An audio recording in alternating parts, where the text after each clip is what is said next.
किसी भी कलाकार का सपना होता है कि इंडस्ट्री में उसकी अपनी एक पहचान बने। इस पहचान के पीछे जाता है सालों का हार्डवर्क और स्ट्रगल। माया नगरी की भीड़ में जहां कुछ लोग पीछे छूट जाते हैं, चांस मिलता है कुछ ही चुनिंदाओं को।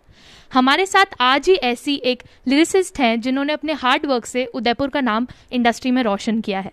वनीता गुप्ता के लिखे हुए गाने ब्लैक रोज को सोनी म्यूजिक इंडिया ने 5 दिन पहले लॉन्च किया और सोशल मीडिया पर करीब 926K के साथ ऑलरेडी वो ट्रेंडिंग है। आइए जानते हैं वनीता गुप्ता जी को।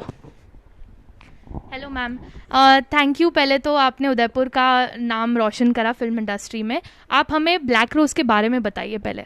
जी, thank you very much for having me with you. Black rose Urvashi Rautela की पहली तेलुगु फिल्म है जो कि हिंदी और तेलुगु भाषा में बन रही है।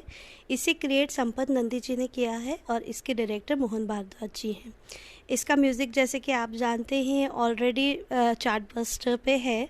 इसको गाया हरिका नारायण जी ने और जो इसका हिंदी वर्जन है वो मैंने लिखा है जो कि ऑलरेडी ट्रेंडिंग है। तो ये एक बहुत ही एम्बिशियस प्रोजेक्ट है, काफ़ी सारे लोगों का सपना जुड़ा हुआ है इसके साथ और आशा है कि इसको ऐसे ही सफलता मिलती रहे। बिल्कुल, हमारी भी कामना वही रहेगी। आप हमें बताइए कि इस गाने की आपको प्रेरणा कहाँ से मिली? बेसिकली ये देखिए कि कलाकार के लिए अपनी कला को सिद्ध करने का डिफरेंट माध्यम होते हैं। जब मुझे ये मौका मिला, हालांकि मैं सभी जॉनर्स में लिखती हूँ, ये मेरे लिए पहला मौका था कि मैं इस तरह का एक डांस नंबर लिखूँ और फेथफुली वो काफ़ी हिट भी हुआ। और जैसे मेरा जॉनर रोमांटिक सॉन्ग्स का रहता है, ये मेरा पहला सॉन्ग है जो कि एक पैपी नंबर है और जैसे कि आप सब लोग पसंद कर रहे हैं, तो देखिए आगे और भी चार्ट बस्टर्स है lineup. You have to wait for that like.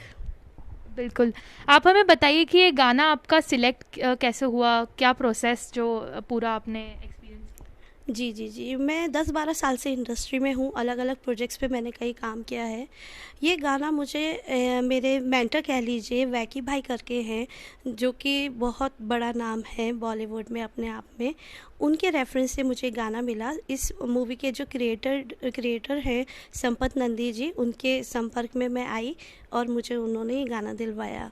तो I was blessed to have this song.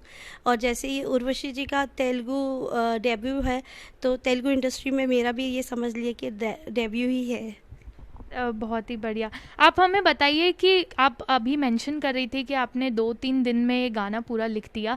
क्या क्रिएटिव प्रोसेस आपने अंडरगो किया, उसके बारे में कुछ? जी। आमतौर पे हम देखते हैं कि जब हमारे सामने कोई भी चीज़ आती है, हम उसको एक सिरे से या तो एक्सेप्ट कर लेते हैं, रिजेक्ट कर लेते हैं। पर जब हम किसी प्रोसेस में काम करते हैं तब हमको पता चलता है उसमें कितने स्टेप्स हैं।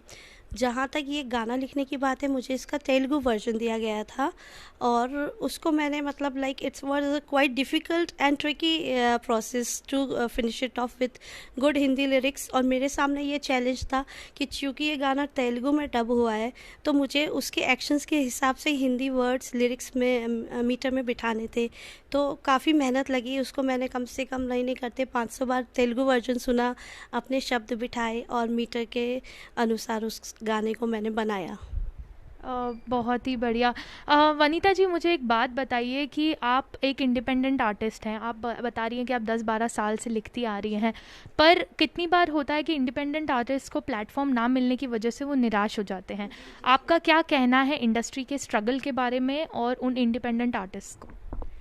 देखिए, मुझे लगता है कि कोई भी फील्ड, इस फील्ड की बात नहीं, कोई भी फील्ड आपका पूरा पेशेंस मांगता है। अगर आप में पेशेंस है, डेडिकेशन, पेशेंस और प्रेजेंस 3 चीज़ें हैं जो किसी भी आर्टिस्ट को आगे ले जाती है।